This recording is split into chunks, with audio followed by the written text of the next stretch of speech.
죽이고 또 너 가지고 싶은 거 가지고 자랑하고 싶은 거 자랑하고 이렇게 살아가는 거예요. 바울은 그렇게 하지 않습니다. 바울은 내가 이제 예수 그리스도를 알고 나서는 그렇게 안 한다는 거예요. 여러분 우리가 신앙 성경을 보면서 바울의 모습이 두 번 나눠지는 것을 볼 수가 있죠. 첫 번째는 예수 만나기 전의 사람, 두 번째는 예수 만나고 난 후의 사람. 이 사람이 완전히 틀려요. 그러니까 예수 만나기 전의 사람은 우리가 볼 때 사울이라고 합니다. 사울. 그 이름 자체가 뭐 큰 자, 뭐 이런 뜻이에요. 그 자기 이름을 높이 드러내려고 하는 그런 마음을 그 아버지 때부터 가지고 있어서 그 아들에게 사울이라는 이름을 지어줬어요. 근데 이 사울이 보통 사람이 아니에요. 여러분. 이 가물이 보통 가물이 아니에요. 유대인 중에 유대인이고요. 또 베냐민 집안 사람이고요. 이 사람이 또 로마 시민권이 있고요. 또 가말리엘 문화에서 거기서 공부했던 사람이에요.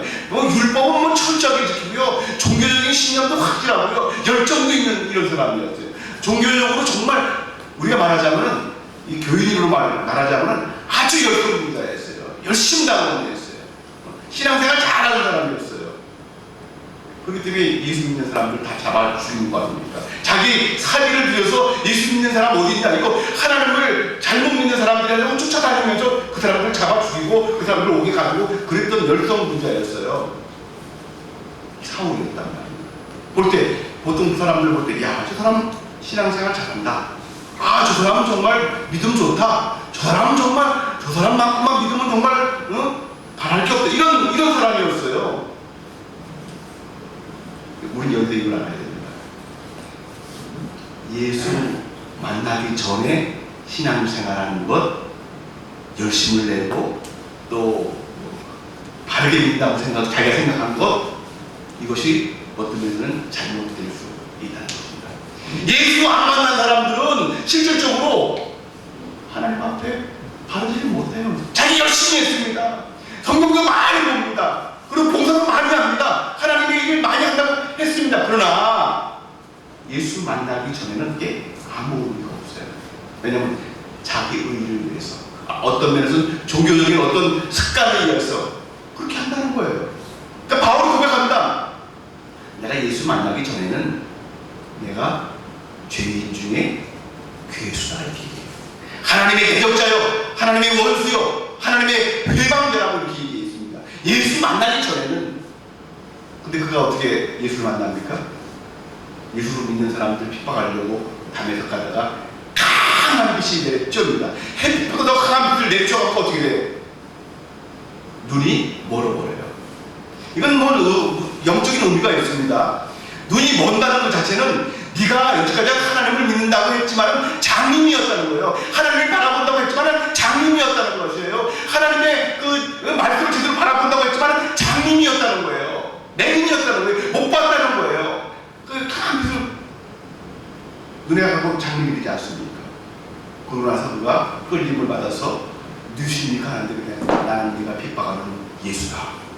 그리고 너 성에 들어가서 아나니라는 사람한테 그 안수받고 눈을 뜨게 해라 하고 가서 눈을 뜨지 않습니까? 그때부터 바울이 완전히 바뀝니다. 완전히. 옛날에 자기가 아니에요. 옛날에는 뭐 설계 전공했습니다. 교만했습니다. 어떤 면에서는 많은 것들을 알기 때문에 자기가 정말 다 안다고 생각했습니다. 근데 아니에요. 아무것도 몰라요. 우리도 마찬가지입니다. 예수 믿기 전에는, 예수를 제대로 영접하기 전에는 다른 믿음 생활 못해요. 하나님의 믿음 못해요. 하나님께 영광을 못 드려요. 하나님의 뜻 이루지 못해요. 그렇게 잘 생각하는 거죠. 근데 하나님을 올바로 만나고 예수를 올바로 영접해야지만 그것이 바른 우리가 삶을 산다는 것입니다. 우리 이걸 알아야 돼요. 모든 사람들은 마찬가지입니다. 성경에서는 모든 사람들은 하나님이 부르신다고 해요. 부르신다. 콜링. 하나님이 미리 아신 자들을 부르시고, 부르시는 거예요. 우리는 다 내가 예수 믿는 것 같이 생각했지만 하나님이 먼저 우리에게 은혜를 베푸신 거예요. 너희가 그 은혜를 인하여 믿음으로 말미암아 구원을 얻었나니 이것이 너희 것이 아니요 하나님의 선물이 있느냐. 이게 하나님께서 우리를 먼저 찾아오시는 거예요. 하나님께서 먼저 손을 내미신 거예요. 우리가 믿음갖게 된 것도 하나님께서 먼저 손을 내밀었기 때문에요. 내밀었기 때문에요. 그때 그 다음에 우리가 하는 행동은 뭐냐면 아멘 할 때 이게 믿음이 되는 거거든요. 내가 주님이 나타나셨습니다. 누시옵니까? 나는 내가 핍박하는 게 있다. 아 그렇습니까? 인정하는 거예요. 여러분들도 마치 교회 나와서 하나님 말씀을 듣습니다. 그리고 또 신앙생활 합니다. 그때 여러분들이 해야 할 것은 뭐냐? 바른 하나님의 말씀이 선포되었을 때 여러분이 그걸 아멘 하면 그 믿음이 생기는 거예요. 믿음으로 믿음에 이르게 하나니 믿음으로 또 믿음에 이르게 합니다. 믿음에 이르면 자꾸 믿음이 커지는 거예요. 하나님께서 말씀하시는 그 말씀대로 믿음을 계속 믿음이 커지는 거예요. 믿음이 자라는 거예요. 자꾸요. 자그마한 믿음은요 작은 것밖에 못 봅니다. 작은 것밖에 못 얻어요. 큰 믿음은요 큰 것을 구하고 또 큰 것을 얻을 수 있어요. 여러분 이걸 기억을 해야 된다는 것입니다. 그래서 이 바울은 성경적인 지식 같은 걸 다 이제 새롭게 정립을 합니다. 바로 하나님을 얘기한 것이 아니에요. 바로 하나님을 얘기한 것이 아니고 이 사람이 아라비아 사막 그쪽에 가갖고 자기 수양을 해요. 그리고 자기가 연구를 해요. 자기가 기도를 해요. 자기가 말씀을 정말 파고들어요. 그러고 나서 바른 신앙의 정립을 갖춥니다. 성경에서도 보면요 이런 말씀이 있습니다. 예수님께서 너희가 모든 족속으로 뭐를 삼아요? 제자를 삼아요. 제자를 삼는다는 것은 뭐냐면 선생이 있다는 것이죠. 선생이 가르쳐주는 것을 배워야지 제자가 되는 거죠. 배우지 않고 막 하면은 이거는 바른 하나님의 일꾼이 못 된다는 것입니다. 절대적으로 어린아이들은 그 일을 못합니다. 어린아이들은 치먹거리기만 하고요. 아이들은요 자꾸 문제만 일으켜요. 교회에서도 마찬가지예요. 교회에서도 바른 신앙의 정립, 바른 신앙의 훈련, 바른 제자의 그런 의식 이것이 없다고 한다면은 목사가 됐든 장로가 됐든 권사가 됐든 교사가 됐든 이런 사람들은 하나님의 교회에 어떤 면에서는 문제를 일으킬 수 있다는 거예요. 하나님의 교회에 도움을 주기는커녕 계속 치워버려 젖만 놀라 그래요. 바울이 얼마나 답답했으면 야 이제는 뭐 젖만 먹지 말고 단단한 것도 먹고 고기도 먹고 이렇게 해야 되지 않느냐. 믿음이 계속 작아지느냐 이거예요. 자기들은 정립이 되었을 때에 바울은 하나님의 일을 시작하게 됩니다. 하나님의 일을 시작했을 때에 이에게 이제 하나님께서 미션을 줍니다. 미션. 사명을 줍니다. 사명. 여러분 하나님이 여러분을 불렀다고 여러분 확신하십니까? 만약에 그렇다고 한다면 하나님이 분명히 미션을 사명을 줘요. 사명. 여러분이 내가 하나님의 그 은혜를 영접했는데 하나님의 말씀을 영접했는데 또 예수 그리스도를 영접했는데 내게 아무런 사명감이 없다?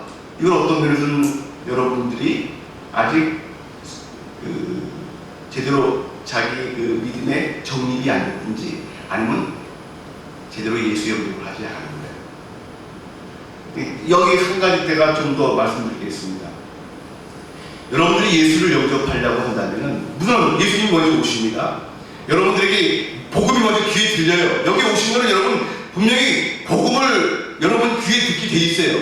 왜냐하면 목사가 이단 목사가 아닌 다음에는 복음을 선포하거든요. 복음이 여러분 귀에 들어갔을 때 여러분 아멘 하지 않습니까? 아멘 하면은 여러분 어떤 현상이 일어나면 첫째는 내 자신을 내가 알아요. 내 자신. 나는 죄인이구나. 그래서 그 다음 현상이 뭐가 일어나냐면 회개의 역사가 일어납니다. 회개의 역사. 성경에 보면 물과 성령으로 거듭나지 않냐면 결단코 하나님 나라에 들어가지 못한다. 하나님의 자녀가 안 된다는 거예요. 참신자가 되지 않는다는 거예요. 물과 성령으로 거듭나야지만이 참신자가 되는 거거든요. 물로 세례를 받아야 되는데 이게 물 세례를 받는다는 것은 내가 자원해서 들어가는 거예요. 믿음으로 들어가는 거예요. 난 죄인입니다. 라고 해갖고 내가 자원해서 들어가는 거예요. 그리고 물세례를 주지 않습니까? 그러고 나서는 하나님 뭘 줘요? 불과 성령을 여러분에게 줍니다. 이건 하나님이 주신, 이건 하나님의 일이고 물세례 받는 건 여러분의 일이에요. 물세례 받는 거는. 근데 물세례 받을 때 건성으로 목사님이 물세례 줄 때 그냥 머리만 대고 물 뿌려주는 거 이걸 이걸 말하는 게 아니에요. 물세례 받았을 때 자기가 정말 내가 죄인이구나. 내가 정말 죄인이구나. 나 예수 그리스도를 나의 구주로 영접해야지만 내가 살겠구나. 나 정말 회개하는 그 마음으로 하나님 앞에 나온다. 라는 그런 마음을 가져야지만이 참으로 물세례를 받는 거예요.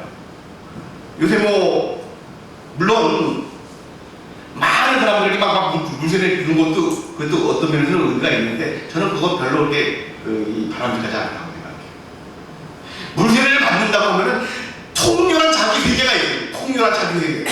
통렬한 자기 회개가 없으면은 물세례는 아무 의미가 없는 거예요. 그냥 세수하는 거랑 똑같은 거예요. 아무 의미가 없는 거예요. 통렬한 자기 회개가 있어야 되고 그럴 때 이제 물세례를 주는 거예요. 물세례를 준다는 건 뭐냐면 나는 이제 죽었습니다라는 뜻이에요. 이제는 나는 죽었습니다. 옛날에 나 사울은 죽었습니다. 이제는 뭐가 돼요? 바울이 되겠습니다. 라는 그런 자기 겸허해요. 난 죽었습니다. 난 이제 과거처럼 살지 않겠습니다. 이제는 새로운 각오로 살겠습니다. 라는 것들이 여러분에게 있어야 된다는 것입니다. 이거 없으면 신자 아닙니다. 이거 없으면 하나님 자녀 아닙니다. 이거 없으면은 정말 교회 아무리 오래된겨도 하나님의 백성이 아니에요. 이걸 알아야 돼요. 그렇게 한다면 여러분들이 회개하고 나오잖아요. 그러면 하나님이 성령을 선물로 여러분에게 주십니다. 성령이 여러분에게 임했다고 한다면은 여러분에게 새로운 기준이 생겨요. 새로운. 이제는 나의 기준이 새로운 기준이었습니다. 세상 기준이 기준이었습니다. 그러나 성령이 여러분에게 있으면은 하나님 것이 기준이 됩니다. 주일날은 하나님 앞에 예배 드려야지. 소득의 11조는 하나님께 드려야지. 내가 그래도 기도는 해야지. 찬양은 드려야지. 그리고 그런 마음이 자꾸 생긴다는 거예요. 근데 믿음이 연약한 사람들, 아주 어린 사람들은 그것이 약해요. 그렇기 때문에 왔다 갔다 해요. 왔다 갔다. 세상 쪽으로 세상이 좋고 좋다가 또 아이고 이러면 안 돼.